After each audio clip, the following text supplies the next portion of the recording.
And welcome to West Coast Live. I am your host, Andrew Slack, with my co-host Forrest Hanson. So the reason Hey, everybody. I'm laughing so hard is because I went live and apparently it was just us sitting here and it caught me screaming silence. So that'll be good when I turn it into a podcast. That's now our intro noise for every podcast. It's just silence on silence. people. Oh yeah, Yeah, I like it. We It's have- very on brand for us. It's a good look. Yeah, I like your bring your angry faces today, and so good. Oh, speaking of on brand, hey, again, I want to thank Black Rose Fitness Society for being our sponsor for this round, and a special thank you to Katrina Blackwell for her line of apparel for West Coast Live. Yeah, that was pretty crazy. This is insane. That was exceeding expectations. Yeah, so far your choices for, and I'll post the link right now. But the this is amazing. Your choices are West Coast Live with an angry emoji face, hashtag grizzled hips, hashtag crunchy bits, throw your cloaca over your shoulder like a scarf, shrill yet Probably comforting. my personal favorite. I'm not sure between that and shrill yet comforting. I really like Shrill yet comforting might actually end up on my business card, so I have a hard time arguing against it. And then It should just be my MC advertisement for myself. Shrill yet comforting. And then the last one is, which is like a beautiful quote from you: "The mind is a dangerous neighborhood." There's this asinine shit beforehand, and then just some beautiful pearl of wisdom. It's a little bit which one of these doesn't belong. One of these things is not like the other. One of them's about a cloaca. But yeah, thank you, Katrina, for putting that together.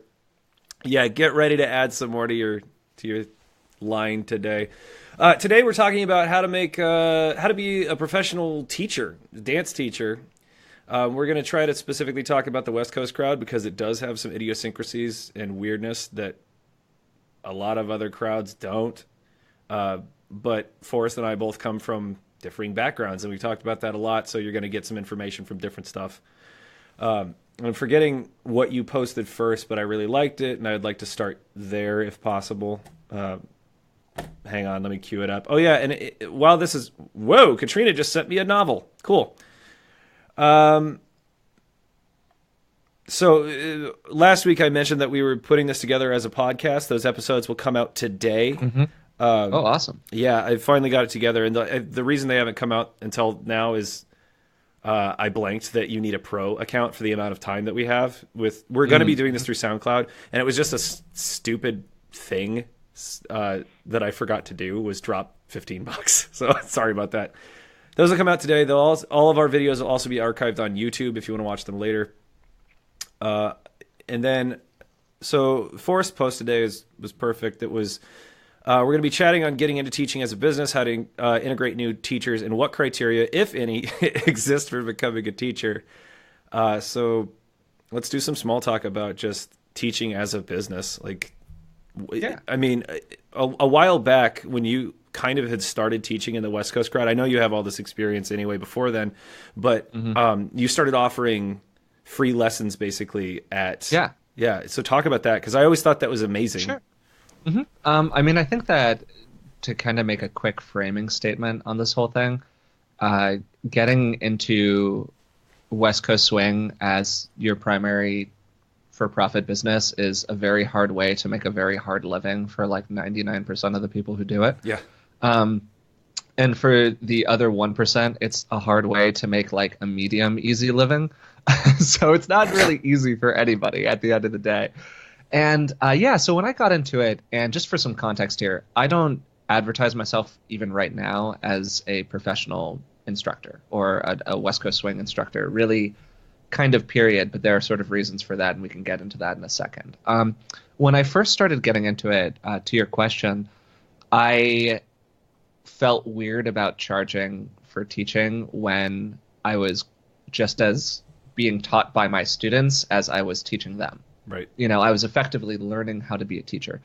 So what I thought to do was basically to do a donation model where I went to an event, I think it was Bridgetown, and I said something to the effect of, I would love to work with people. I would love to get experience as a teacher. And so what I'm going to do is I'm going to give everybody an envelope at the end of the lesson. And you can put whatever you want in the envelope. And then at the very end of the weekend, I'll open up the envelope and see what I got.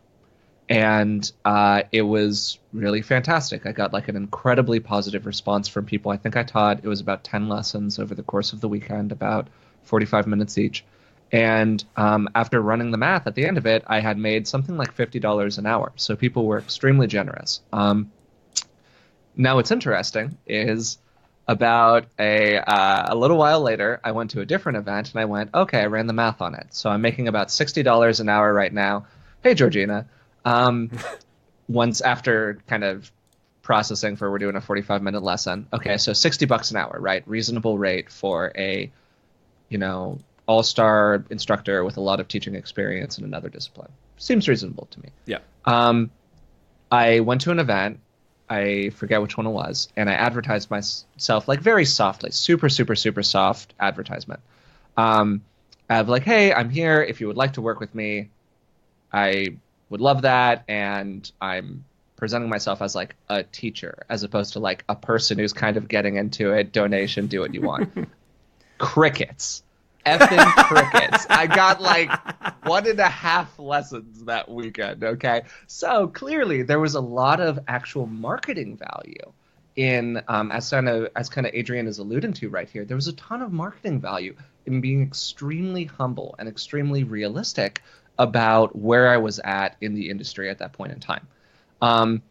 And I think that it was really a pretty beautiful illustration of the fact that if you're kind of transparent with people, most of the time that's going to be an advantage for you. Yeah. So that was kind of my personal story of just like initially getting into it, and additionally was a tactic that people could use if they wanted to get into teaching. Yeah. Quickly, for those of you who might be just listening in on this, Forrest's video is artifacting super hard. So it looks. Oh yeah, I'm seeing that right now. It looks very colorful. Yeah, it looks a little bit like the Sledgehammer video. And if you don't know what that is, go YouTube. Are you guys? Can you hear me? Okay, is the audio all right? You're great. Yeah, I can hear you just fine. Cool. Yeah, which is ultimately it's a podcast. So, yeah, I mean, I'm going to field a question really quick because Adrian Driggs writes, how much of the challenge of making a living as a professional dancer do you think is marketing shortcomings? That's a great question. I think that if you're a good enough dancer, so to speak, if somebody finds your dancing attractive enough to want to learn from it, that is your marketing. There are other things you can obviously do, for sure. But as this is like a super visual medium, if you're good enough, people will ask you to learn from you. In terms of other things, like I don't think marketing is usually the shortcoming, except if you count being personable part of marketing, which it totally is. Yeah. Because basically, if you're an asshole, people don't want to learn from you. But even then, there's a way to get around that.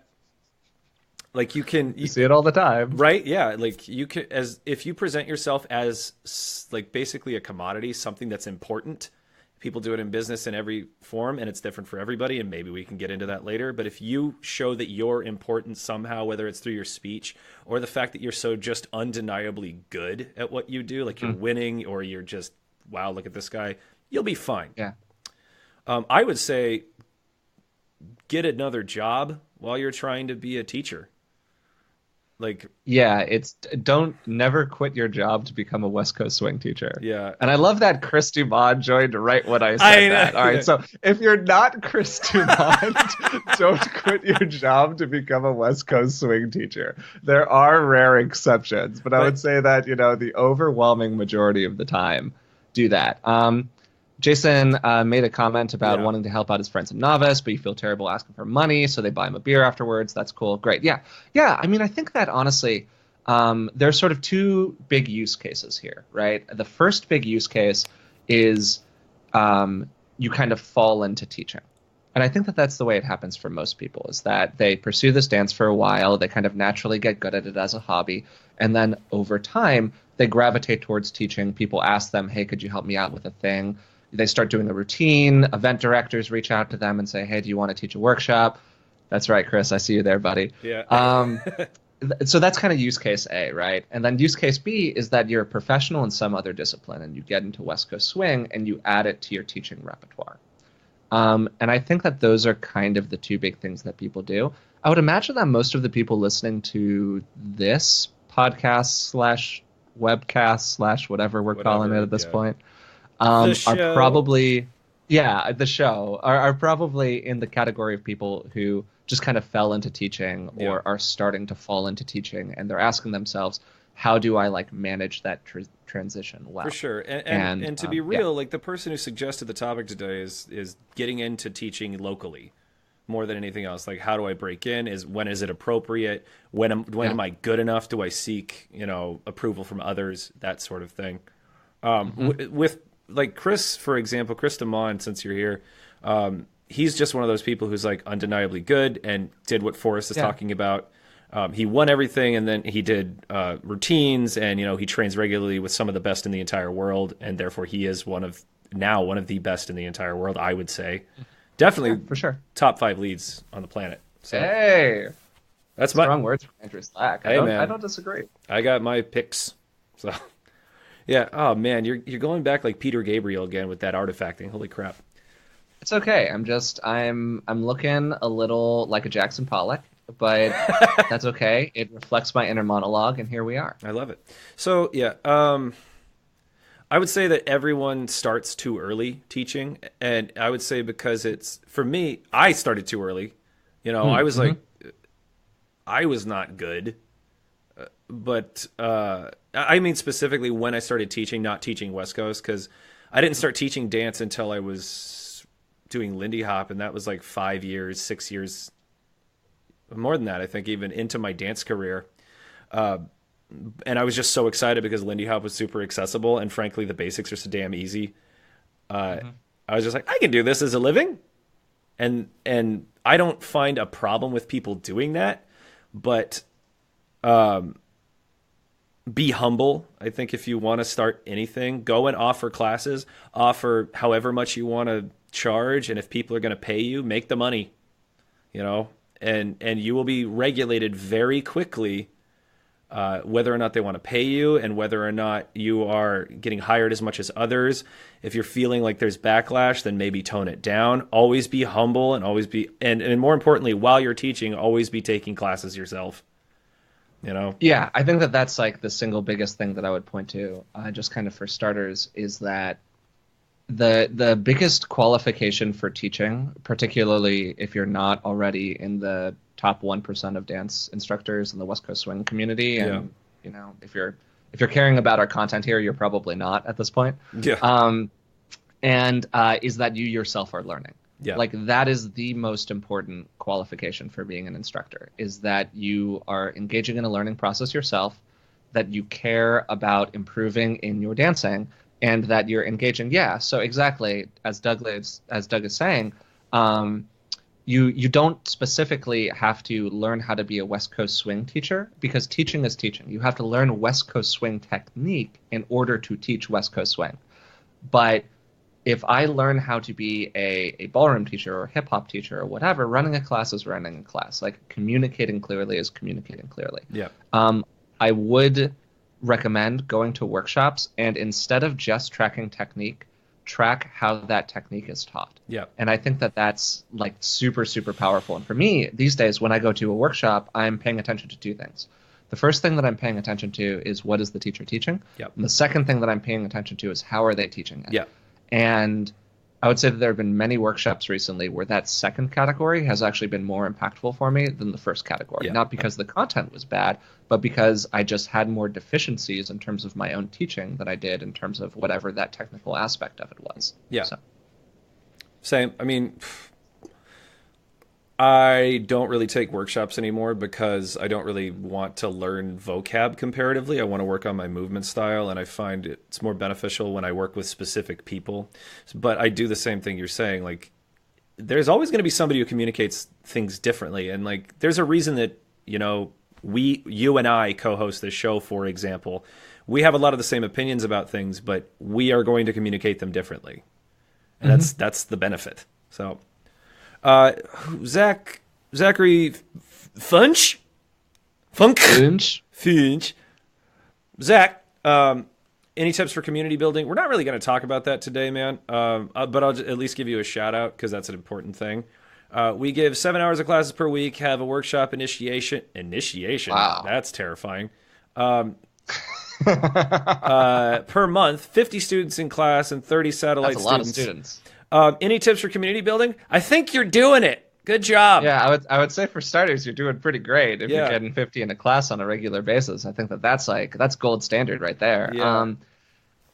So to speak to that a little bit, I think that an aspect of community, quote unquote, community building we could talk about that was sort of mentioned in the question that we got that became the framework for this episode is like, how do you onboard new teachers? Yeah. And a lot of people have written about this topic. I think that Tessa Cunningham Monroe has wrote actually like a series of blog posts about teacher training, and I know that she and Miles do a lot of work with people about becoming an instructor and things like that. Yeah. So just kind of giving credit where credit is due there.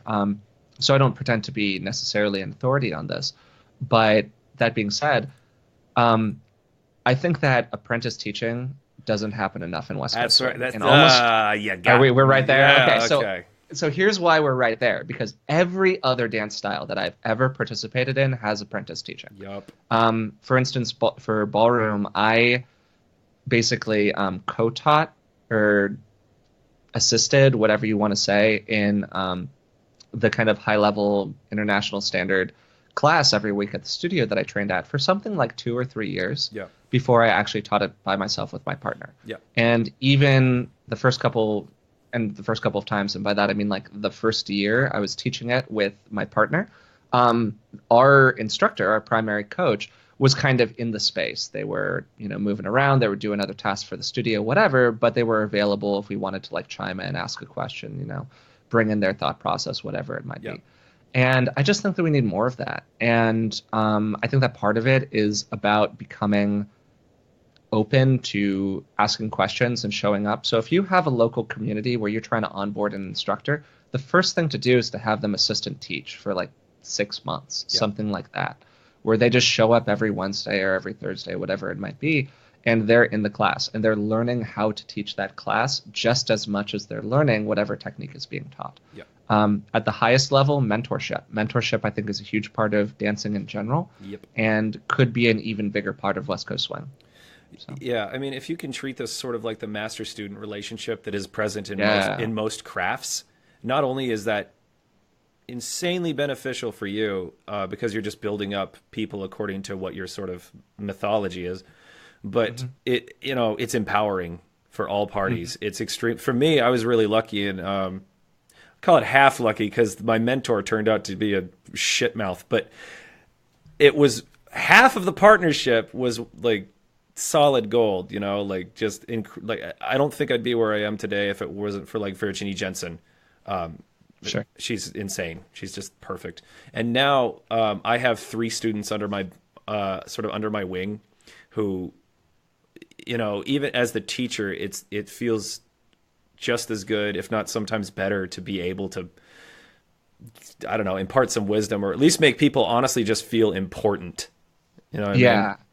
No, I mean, a huge part of what has been kind of a running theme in these conversations we've been having is the importance of just positive experiences and positive feelings and empowering people through making them feel competent.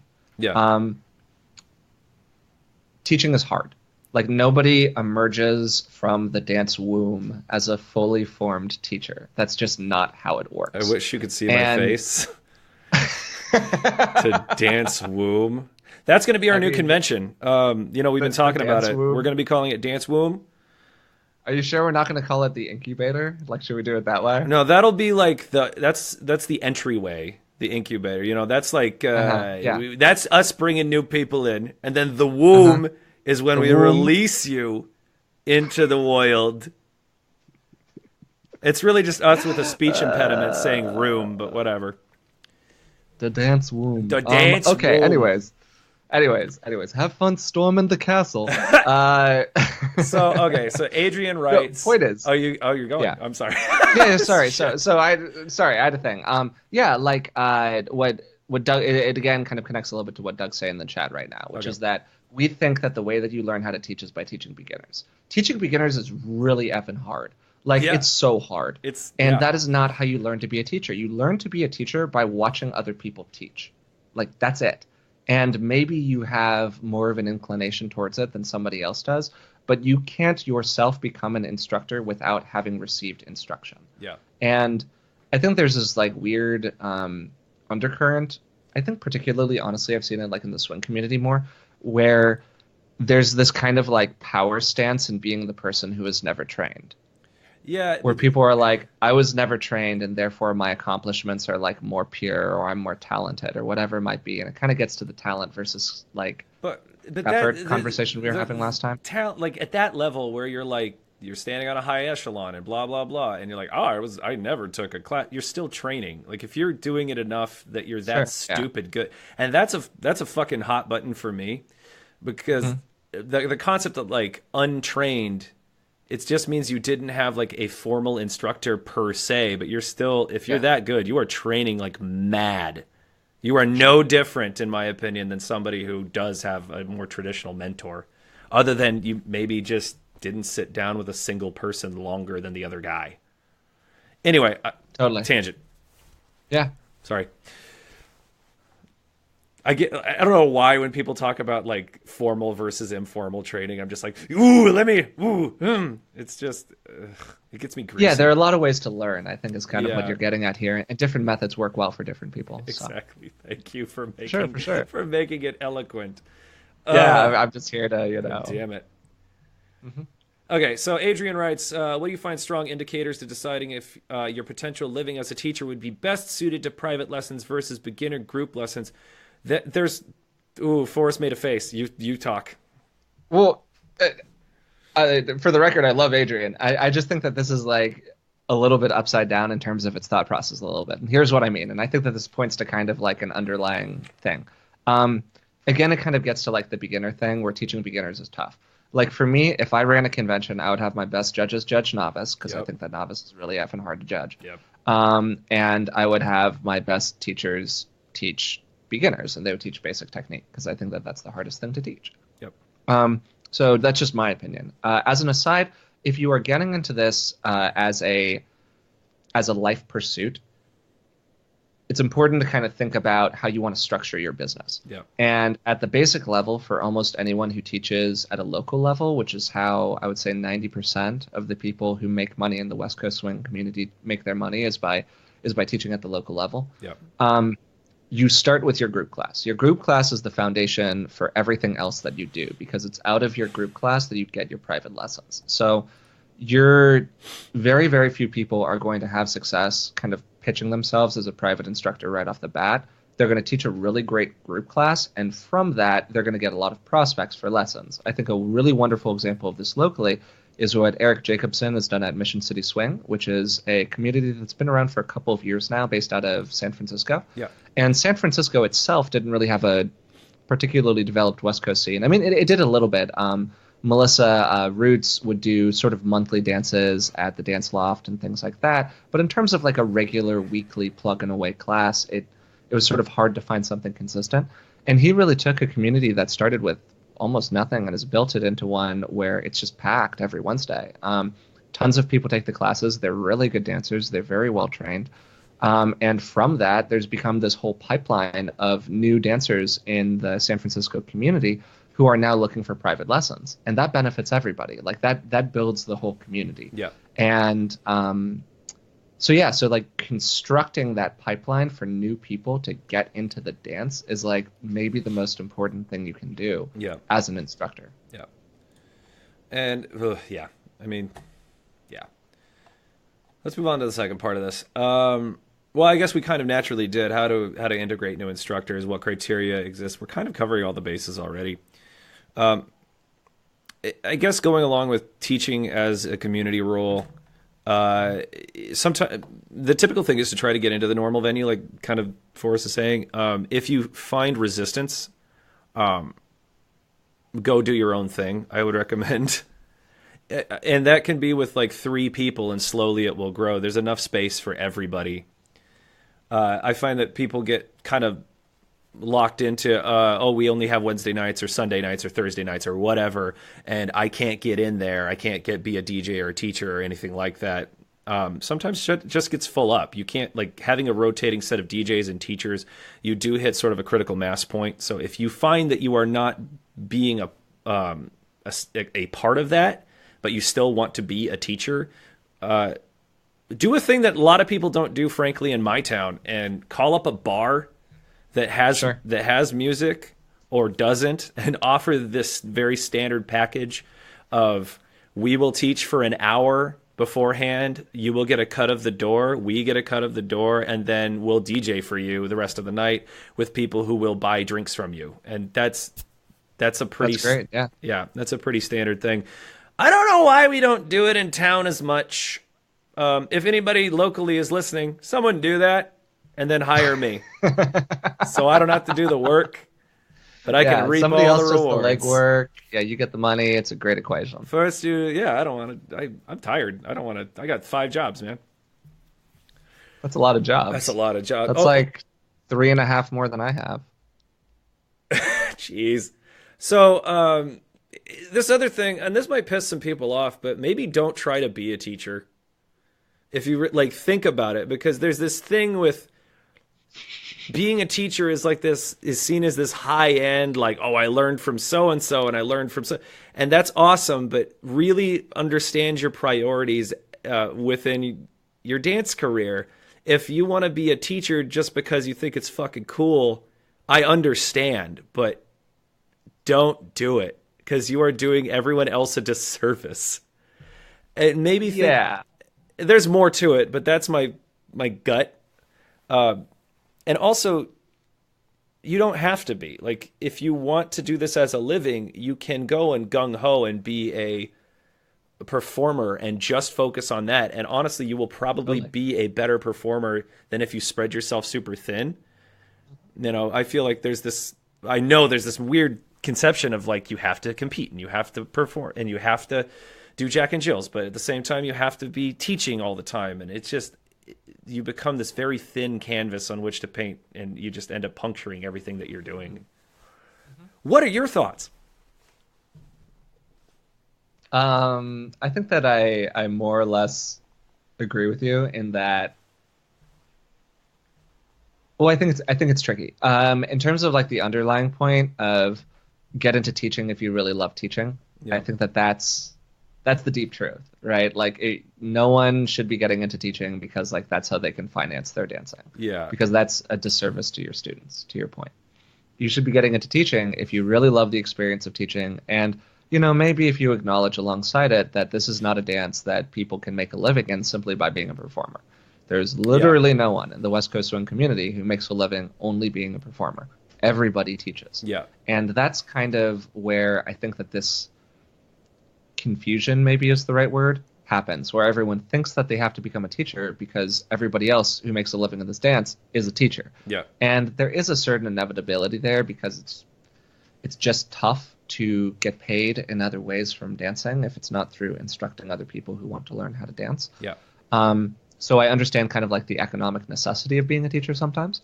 But at its core level, again, if you are motivated by anything other than I really love dancing and I really love teaching, you're probably not going to be a successful teacher. Yeah. Because Lord knows you're not going to be making a ton of money. And if you are both not making a ton of money and you kind of hate your day because you're spending it teaching people and you don't really want to teach, like, what are you doing here? Yeah. So I do kind of dovetail with something that you're saying. Yeah, I mean, you can completely disagree with me. I feel that if your passion isn't there and you're not willing to do the work, and I don't mean like totally. I should clarify that I'm not saying if you are excited, go and focus on the one thing, because excitement is just being adrenalized and that runs out. Being willing to do the slog and the long haul and build your client base, if you're going to be a teacher, is a must. You have to treat it like any other job, not like some fantasy thing that you're doing. For me, that was the hardest thing, understanding going from being a performer, like a musical theater kid and a jazz dancer, into this whole other thing of, like, I don't have a built-in clientele anymore. Yeah. I'm not going to sit backstage until it's my turn and then come on and, oh, there's my paycheck. and then I go and audition, and it's a whole thing. If you're going to be a teacher, it's a job. It is call your clients and have a client base and schmooze and go to conferences and learn how to be a better teacher. We're kind of just reiterating a bunch of stuff at this point. Mm-hmm. So yeah, no, I mean, I think that the basics are pretty there. Yeah. So what's not basic then? Let's talk about snafus, and I want to be salty, and I want to like. All right, should I have a moment of saltiness here? Oh, give it. All right, I'm gonna express a pet peeve. Yes. So now that people have been waiting for half an hour for the Forrest gets on his crotchety old man porch and complains about stuff. So I don't advertise myself as a professional dance instructor because I'm not a professional dance instructor, and here's what I mean. I do not make a considerable percentage of my living from dancing. I just don't. And I think it's inappropriate for me to present myself as somebody who is a professional in a dance when there are actual professionals in this dance who do actually make a meaningful percentage of their money. And I'm not just talking about like you can only call yourself a pro if you're Kyle Red. That's not what I'm saying. But what I'm saying is that it's really, really good to be self-aware and to have a consciousness of your kind of relative spot in the universe of instructors and to be appropriately humble about the words that you use to describe yourself, and particularly the words that you use to market yourself to other people. Because there is a huge gap. So teaching work, it's one of two ways, right? You are a teacher if A, somebody wants you to teach them things. That makes you a teacher. B, you are a professional teacher if somebody wants to pay you money to teach them those things. And there is a big ass gap between those two things an awful lot of the time. And just being humble about it, I think, is a great place to start. Again, like my smoothest launch pad at any moment that I've had with regards to teaching was when I was super humble and I said, I don't know what I'm doing. And I said, I want to learn how to do it well. So, hey, if you want to get like a cheap lesson out of that, be my guest and I'll learn something too. And that's how I was able to find some success. So I would just sort of nudge people to be a little bit more humble about how they brand themselves. Because I think that some people brand themselves like super aggressively. And I don't think long term that that's necessarily a good thing. Yeah. My pet peeve. I agree with everything Forrest just said. So I don't need to add to that, but I will talk about being on the opposite side of it. And no, that's the wrong way to put it. I want to talk specifically about valuing yourself in terms of being willing not to be paid what you're worth. You know what I mean? Mm-hmm. We have a fucking problem with event organizers. And in this way of it's everywhere in every art and every corporate thing where art and corporate meet is where people ask you to do what you do extremely well or you have a specialty in. They ask you to do it for free or marketedly low, and it's in exchange for things like publicity and I'll make you a big deal and all that crap. And it runs rampant. So if you're looking to be an instructor, or if there's anybody in here who's a pro or whatever, and you work for people who maybe discount your wage or offer you things like that, you are part of the problem, and you are fucking everybody else over with that, especially yourself. It's a deal. So in general, things I don't like, I don't charge for auditions. If there's a talented student who just is flat ass broke, because that was me a long time ago, and they cannot afford a lesson, we'll either do a trade or I'll just throw them a bone. You know what I mean? But in terms of working for someone, do not work for someone for free. If it's your buddies and like you hope that one day money will be there and it's like treating it like a startup, that's very different. But if it's an established company, they got money. Get that money. Yeah, I mean, I think that I basically agree with what you're saying. I think that a detail in it is just like how much of the pie is there actually to go around and who actually makes money for an event, right? For sure. I think that you see it a ton with DJing, and to kind of like move a little bit because I DJ more than It's I all teach. it's all the same stuff, you know. Yeah, it's all the same stuff, and I would say that like we could still be yeah. It's one thing to play an hour set at a huge event and have that be effectively marketing. Yeah. Okay, you can kind of think about it like you're paying for marketing by not taking a high wage. Like, okay, I think that that's a reasonable justification. Yeah. But I do think that there's sort of a pervasive culture in the arts generally around not thinking that you have to pay people to do a thing because they'll just like to do the thing. Like I remember that I was engaging with an event. I will not say what event it was. Say it. And it'll be fun. No, I'm not. I don't know. You know, I still have a working relationship with this event. So I don't. I don't want to throw them under the bus. But basically, the way that I was approached about DJing at one point in time, this was several years ago. So I was like established, but not super established, and they basically said what they were going to pay me, and it was like, I don't know, $50 for the weekend or $100 for the weekend, and your room and your pass. And I basically went back to them and said, hey, like, this is not my working rate. Here's my normal working rate. That's how I would approach it. And they came back to me saying, hey, yeah, but your room and your pass are included, so isn't that like getting X hundred more dollars? No. This is my single biggest pet peeve with any event ever. That's like being a chef. Yeah. And walking into a kitchen and the restaurant is like, well, we're giving you these knives, so it's basically like paying you, right? And for one no, thing, it's not like every chef you. brings their knives, so that's like that's no. It's I'm getting angry. And so now I'm at a point where I basically say, in order for me to work at your event, you need to get me to the event. Yeah. So you need to cover my travel, you need to give me a room, you need to give me a pass, whatever it might be. And I understand that there are some events that I am not going to work at because I am making that request, and I'm okay with that. Like there are some events that are very long distance, and a plane flight is expensive, and they have a perfectly wonderful local DJ, and you know, hey, more power to you. Yep. There's nothing wrong with that.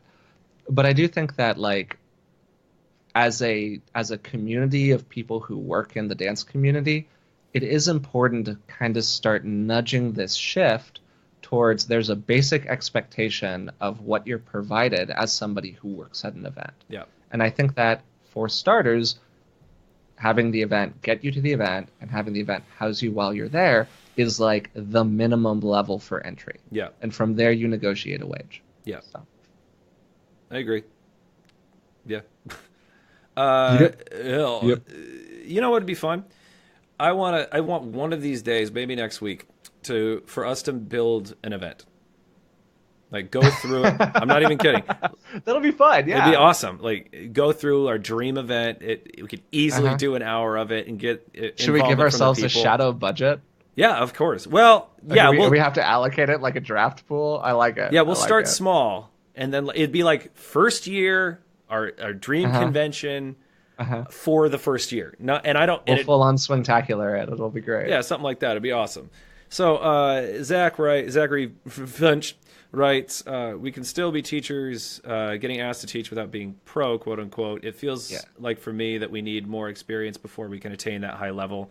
Like perhaps we need higher quality. I don't know what you're referring to. When do you make that transition? I see. Okay. When do you make the transition into pro? When you start getting paid for it? Yeah, I mean, I would say that the first thing is when you start getting paid for it. So for me, that word is like a tricky word, the word professional and the word pro, because it means two different things. Yeah. Because there's the first meaning, which is like the common meaning of like, when are you a professional? And the answer is, well, the moment you get paid to do something. For instance, if you're like an amateur athlete, it's because you don't have sponsorship and you're allegedly unpaid. Although, in athletics, question mark. But in dance, it's a little bit trickier because the moment you're paid is not necessarily the moment that you're like competing in a pro Jack and Jill. Yeah. Because back in the day, like professional was a level. It was a competitive level. And for me, I think that maybe it should be a level again, but that's a conversation for another day. I mean, man. Yeah. So So, anyways, like for me, if you are teaching locally, you are a professional inside of that community. So it's kind of tiered, but you're not necessarily a pro if you go to Swing Diego, And that's one of the reasons that they changed the and that's okay. terminology to champion and not Hmm. professional, even though it's essentially the same damn thing. Andrew, I might be like super up for that. Yeah, I mean, like this would be a fun like phantom exercise, and Oh. it would actually put us in the shoes of doing event directing. And so we would have to be culpable for some of the things that we complain about. And it's possible that the moment that Andrew and I both become phantom fake event directors, we will all of a sudden never want to pay anyone anything. It'll be great. For The shoe one will thing, be on the other hang foot. on, hang on. For one thing, I ran a convention. So You did actually run a for convention, and four you or paid five people years, for the I paid record. people, and I went broke.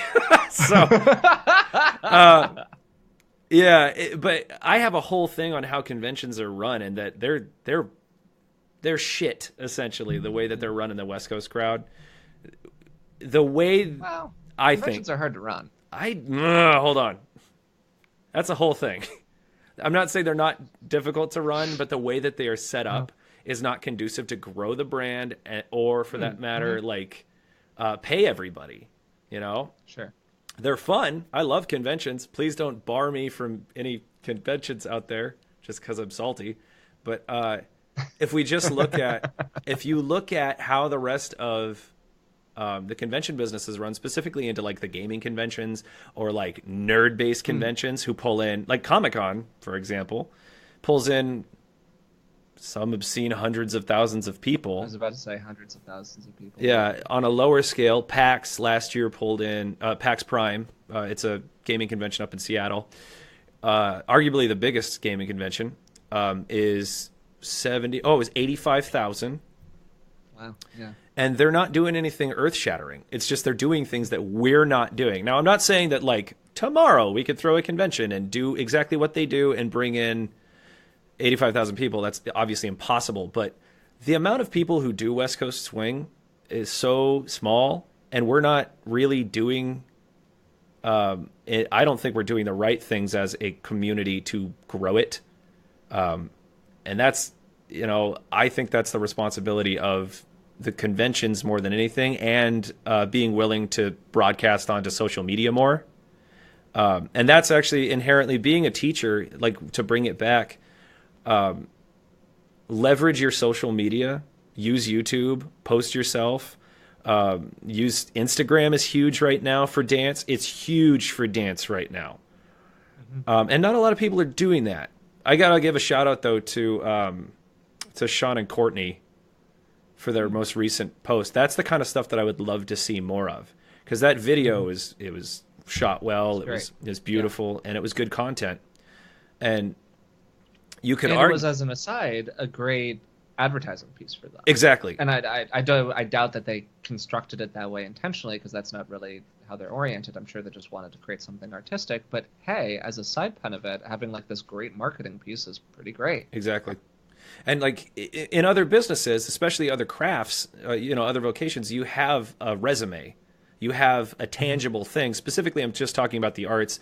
You have like a voice reel, or you have, your demo tape, you have your paintings, whatever your thing may be. And it's so for us, for dancers, leverage things like YouTube, because then you can just send people a link. This is me doing what I do. And it makes it a lot easier to get those jobs. So, yeah. Where are we? Champion is based on accomplishments. Pro is based on status. No. I gotta disagree with that statement. Okay. So how do you mean?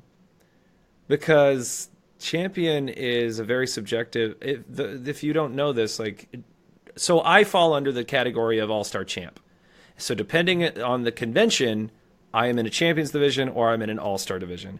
So Yeah, champion, you fluctuate. yeah, but I've beaten higher end champions, let's call it.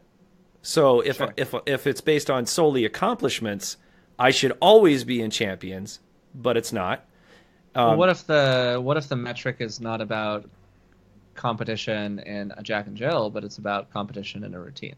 Because that's really For what sure, it's and about. a lot of times it is. But at the same time, guys like Max Sance got in there, without having a competitive routine that was taking first all the time, or even fifth.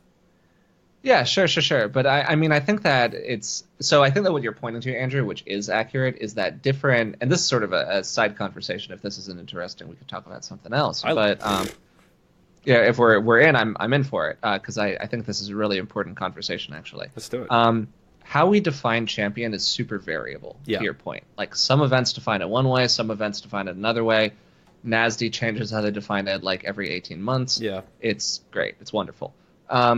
So you're right that there are many events where I'm competing in quote-unquote champions, but it's really just like an all-star champ combo sort of thing. And then there are events where I'm very clearly an all-star. So that definition is variable, which is definitely what Doug is pointing to in his comments in the chat. What I would say in general, though, is that in terms of the kind of pure champion level, we do tend to think about it in terms of what have you done inside of the community.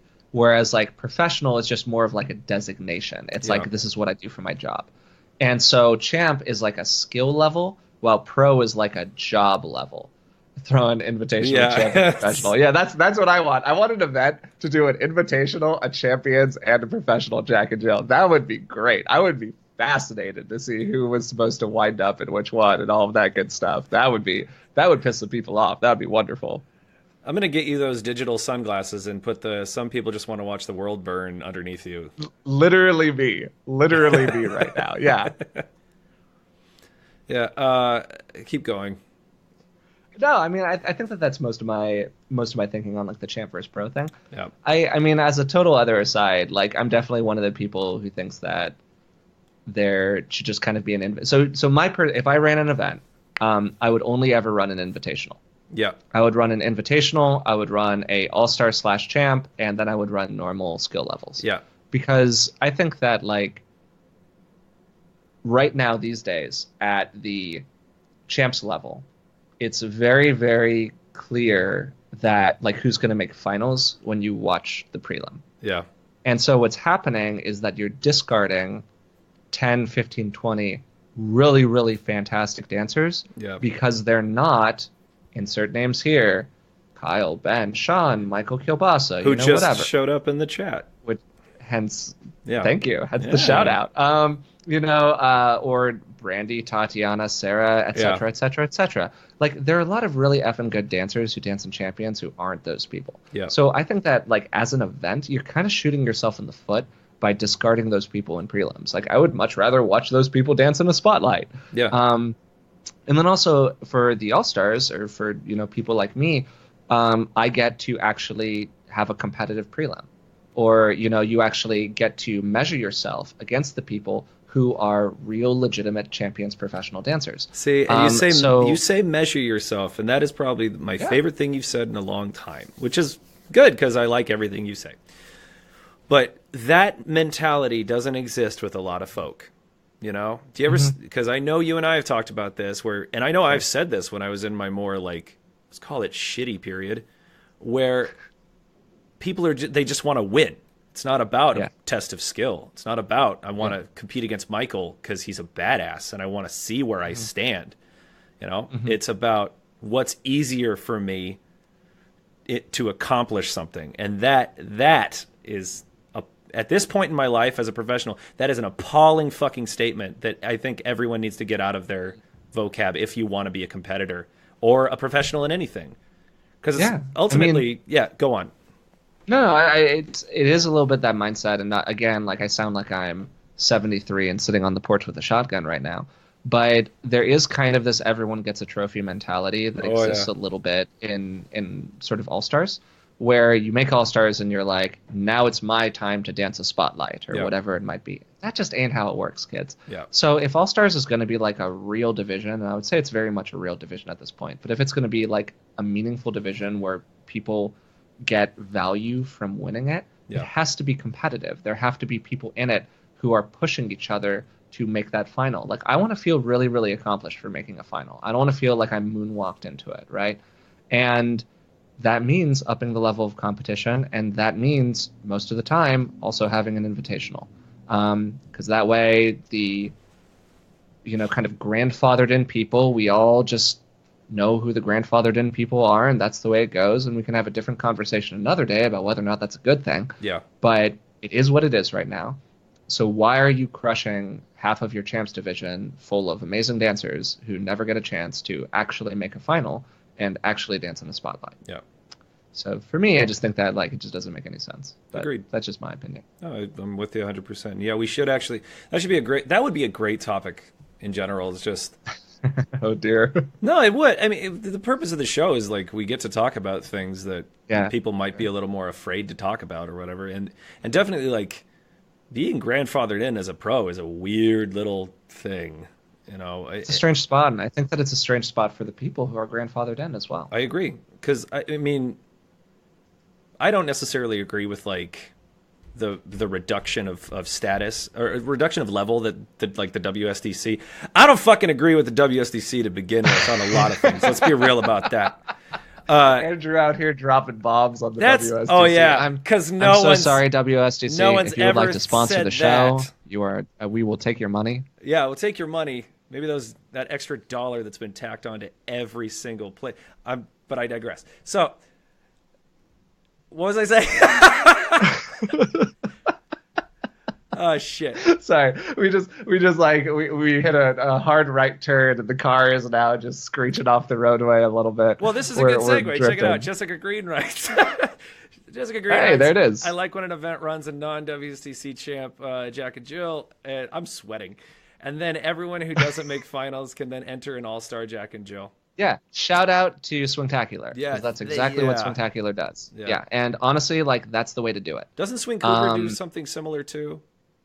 Yeah, there are a couple of events. I think that's Swingcouver at this point. I wasn't there this year. I think it's an amazing event, and I hope to be there next year. Where I think they run a pure invitational, but I'm not sure. What they were doing in the past was they were dancing up the winner of the All-Star Champs. That's right. Okay. Into the invitational. I think they may still be doing that. I'm not totally sure. I know that for a long time, the WSDC was throwing a spit fit about dancing people up. I'm saying it now. We're going to have a whole episode on just the WSDC. It's going to be great. Keep talking. I don't know. Oh, no. But okay, so, yeah, like, I mean, because they were saying their argument was that, well, you're allowing non-champions dancers to participate in a champions division, therefore you're, like, subverting the champions division or whatever the thing was. I don't know. I'm putting words in their mouth kind of intentionally. Okay. But Jeez, you know, why not? So that was sort of the deal, and so they stopped allowing people to dance up, which is why. Yes. So Andrew Sonata won the All-Star this year at Vancouver. He danced up, and it was great. Awesome. Yeah. Are you seeing comments that I'm not? I'm just cooler than you. I'm more plugged in. My internet's faster, and true. I'm a bandwidth master. All true. So. There you go. I don't know what to tell you. Anyways, okay, so like digression aside. Yeah, and their issue was with people dancing in more than one Jack and Jill, as Doug was saying. Okay, great. Thank you for the clarification. And because that's good for us to know for this. So the way that Swingtacular got around it is that technically they don't run they run a All-Star Champs, and then they run like a invitational peer vote something.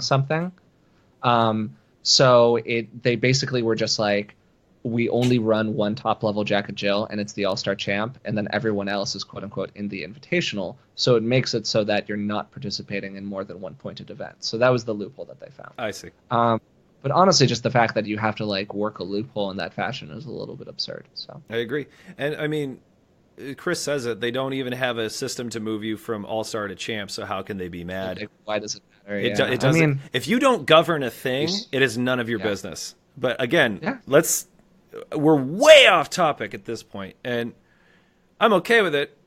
But I do. If those of you in the chat, if those of you listening are interested, I would really like to have an episode about the WSDC and just a discussion of what the hell is going on with it, because it's an important organization. You know, no, I think it's all right, and obviously we're being haters right now. But hang on, and when we do it, I don't necessarily want to have it just because I have a lot to bitch about, but I have a lot of questions about it more than anything. Because for sure. You know, on the one hand, it's been really beneficial for a lot of people. I like a ranking system a lot. I do too. Yeah, I want us to have ELO for the record, but what's ELO? So Elo, aha! All right, so this is one of my favorite pet topics. It's Okay. never going to happen, but I would love it. And I actually shot a couple of people, Alan Olbricht and the Swing Points guys, a question about like, could we implement Elo in West Coast Swing, and like what would be involved in that? Elo is a ranking system. It's used Oh. most commonly in chess, where basically Oh, everyone okay. starts at a flat ranking, like 50. It's how you. It's like if you ever read an article about like chess or games or something, and you're like, he's a 2,300 point Yeah. grandmaster or whatever it might be, like He's over that sort of a thing. 9,000. I mean, I'm Yeah, just saying. it's over 9,000, and so it would be really interesting where everyone starts at a number 1,500, and then like based on your success or not success against other people, your number goes up or down. So it's a very very simple thing, and it's kind of affected by if you win in a strong field, you get more of a boost, and Sure. you win in a weak field, you get a smaller boost. Sure. Of course.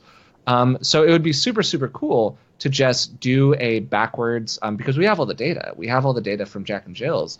So we could just scrape all of that data from like 20 years and actually establish like a long running ELO ranking for different divisions or whatever it might be. Yeah. And that would just be kind of cool because it would be a much more pure metric for when you enter or exit a ranking system. Another way to do it would be to do tournaments. Another way to do it would be to be a little bit more thoughtful about when somebody gets to Dance Champs. There are a million ways to do it. We're currently doing none of them. I'm not totally sure why. So that's me being salty for a second. So Chris Schneider has been posting a bunch of stuff so far, and I really like a lot of what you're posting, Chris. Thank you for being a participant. He writes, this most recent one he writes, WSDC is being copied in many dance styles, so it is doing some good things. I would like to know what other dance styles, because I do 4 professionally, and the West Coast WSDC system is the only time I've seen it exist. The other times it is a lot more negotiable, and I didn't know the term for it, but yes, the ELO system, I didn't even know what that was called. So if you could provide me with those, I would love to be educated. That'd be awesome. My issue with the WSDC in terms of being a teacher, to kind of bring it back a little, I guess, is Nice. that let's say you're not a world traveling constant competitor, because I don't think being a competitor in specifically the Jack and Jill field has anything to do with your teaching skills. Yeah, this is a really important point. Yeah, that this limits a great number of people from getting students in our crowd because they look at you, they look up your ranking, and they're like, well, he doesn't even have a WSDC rank, or God forbid you have one and you were a novice at some point. You could be the greatest teacher that ever happened, but because you're in novice division, if somebody is quote unquote higher ranked than you, I don't know why it's quote unquote, it's totally higher ranked. If somebody is higher ranked than you, they look at you and they suddenly devalue you. You could be the best thing that ever happened, and because of that system, it screws people out of tons of income. I've had friends who were flat out better than me at the time quit because they could not make a living because of the WSDC system. Now, again, I'm not saying that therefore the WSDC is evil and or whatever. It's just my personal pet peeve with their ranking system, and especially the fact that they change their damn rules all the time. Not to mention that when it was first founded, it was not to grant people any kind of status. It was to record points. There's a whole thing on it. So I would like to be educated more as to the current setup of what the WSDC is going for before we do the episode on them. So if anybody can help me with that, Forrest, if you can help me with that, that'd be man, great. now we're actually doing an episode. We're doing them. it. Oh, dear. I'm declaring it now. jeez. We are doing it. I'm not saying it's going to be man. next week, but we're going to do Hopefully it. not. Yeah. I don't want there to be I don't want us to get our first cease and desist letter. Let's put it that way. They can't because it's all opinion, baby. So It's the power. It's the power. Yeah, I mean, so to do some quick commentary on the commentary. Yes, please. So as we're getting many comments to this effect, Zook apparently also has a point system along these lines. Yeah. I thought that they had implemented something like it recently, and to be clear, like I personally am not opposed to points. I think that No, not the at way all. that we implement points has a lot of trickinesses to it that I'm not sure we're doing it as well as we possibly could be doing it. And that's sort of more my commentary on it. Agreed. Where it's less about like, I think points suck. And it's more that I think that there maybe are some better ways that we can think about who's a good dancer or who's a good teacher or who's a good whatever else. Because I'm going to leave you guys. We're approaching needing to wrap in the next like 10 minutes. But I just want to leave with a thought, which I think is an important thought. We are incredibly careful about who is allowed to teach. And in general, we're very careful about it. Some places aren't, and some places should be much more careful. But in general, it's like if you're a novice, you're never allowed to teach in your life. Yeah. If you're an intermediate, you're never allowed to teach in your life. Okay. And in general, I do think that there is a correlation between being a good dancer and being a good teacher. But it's just a correlation. It is not a be-all, end-all. It is not causative. We don't do that with judges. And I'm just going to kind of like say that really directly. We don't do that with judges. There are people who judge the U.S. Open who would not get out of intermediate today. And we need to think about if we care about that or not. Yeah. I'm not sure that I care about it because I believe that there is a massive difference between being a good judge and being a good dancer. I do not think that you need to be a champion level dancer to judge champions. That's my personal opinion. Yeah, I agree. But I do think that there is a way in which we choose to care about some things and not care about other things when I'm not sure that there's a meaningful difference between the two of them. We may or may not have a conversation about judging at some point in the future, which I'm sure will get us into trouble. But that's a big effing deal. And we need to kind of think about whether we're going to care about that because it's the judges that give you points. Yep. And so we come full circle, right? Yep. If we have iffy judges, those judges are giving points. Those points are deciding who teaches. Those teachers are giving technique to people, and that technique is what is being used to earn points in the future, right? Yeah. So we want to be thoughtful about the whole ecosystem that exists there, as opposed to just caring about, oh, you're an intermediate dancer, you must be a shitty teacher. Yeah. You're beautiful, and I love you. Thank you for that. Aww. That was. Sorry, that was my huge. soapbox. No, that was my Brandy moment right there. I'm glad you took it because thinking about the ecosystem as a whole is an issue that we have not only as our one specific art form. It is something that we don't think about as a people, as never mind a global economy. We always are so concerned with the one aspect, especially the self, and rarely do we come together as a community and think about us as a whole. So I hope you all enjoyed what Forrest said because that was damn fine. Thank you, Matt. Yeah, I just wanted, it was beautiful. Doug asks, how are we informed when these podcasts are going to happen again? What a great question. That's a great question. What a great question. All you have to do is like the page. Yeah, all you got to do is like the page, like our Facebook page. As I said before, we're going to be experimenting with Twitch soon. I thought it was going to be this week, but I want to iron out some kinks first. And give people plenty of time to like kind of see it and adopt it, and there will be a whole announcement for that when that happens. So stay tuned for that. Great. But for now, just like the page, and then what would really help Forrest and I is if you guys share it and talk about it, and be present in the chat and have dialogues with other people. Also, if you miss the live chat, you can always catch as after today, you will be able to catch. Video episodes on YouTube. I'll post the link, and this will be a podcast as well that you can get through SoundCloud. I will also post a link. I'll try to solve the Jackson Pollocking of my webcam, so hopefully this will just be a one-time event. And also, I think that to Doug's point, for some of the more kind of scripted, scheduled episodes that we do, maybe we'll give you guys a little bit of warning as opposed to like an hour ahead of time, the way that we often do for like our kind of general things. We'll say, hey, next week we'll do an episode on X. And so you'll get a little bit of a heads up. At this point, expect these episodes to come out at 3 p.m. But though that will change ultimately because we want certain guests on the show that we can't get at 3 p.m. God, Forrest, it's now you're in Take on Me. I'm sorry. I don't know what's happening.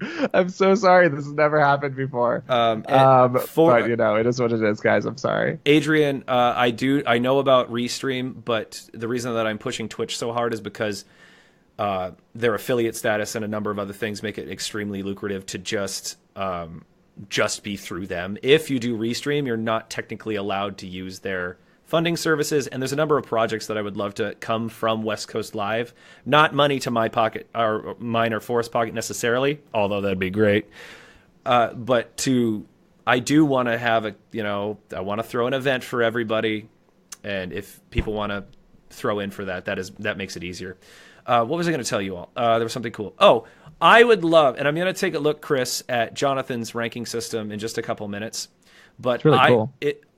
I can't wait to see it. I do want to try as a social experiment, our own point system. You're saying that somebody has all the data that we can aggregate into a points thing. Mm-hmm. I don't need to fucking replace anybody, or I don't want anybody to think that I want to shut down the WSTC or anything like that. I just would love to have the West Coast Live ranking, you know what I mean? And it's just in a different format than maybe what is already available. This sounds terrifying. It's going to be great. There's no pressure except when we do a championship, and then there'll be pressure, you know what I mean? Melissa writes, I kind of like the Jackson Pollock version of Forrest, actually. It makes me way prettier. Oh. And on that bombshell, we unfortunately have to be done. So again, Forrest, thank you for being my co-host. And yeah, Forrest is the co-host. There's none of this my guest, Forrest Hansen. This is my guy. Thank you, buddy. Obviously, one of us won't necessarily. Sometimes we won't both be available, and I would have nobody else pilot this ship with me than Forrest Hansen. I am so grateful for you, man. I say it all the time. Thank you very much for being on this with me. Thank you, buddy. I totally enjoy doing it. Awesome. So, and to the rest of you, thank you so much for being a part of the show today. Continue to give your opinions. Always ask the questions. And that's it for West Coast Live. My name is Andrew Slack. This is, of course, Forrest Hansen. Oh, and I forgot. I almost went a whole show without doing this. You can buy Forrest and Rick Hansen's new book, Resilient, How to Grow an Unshakable Core of Calm, Strength, and Happiness right now on Amazon. I got my copy, and it is a fabulous book. Sometimes I read it in the bath. Sometimes I just put it on my chest, and I just feel better. Sometimes I buy extra copies, and I grind them up, and I extrude them into a fine paste, and I put it in my hair when I've had a stressful day. None of these comments have been approved by the FDA. This has been West Coast Live. My name is Andrew. This is Forrest. I love you very much. There's nothing you can do about it. We'll see you again. See you guys.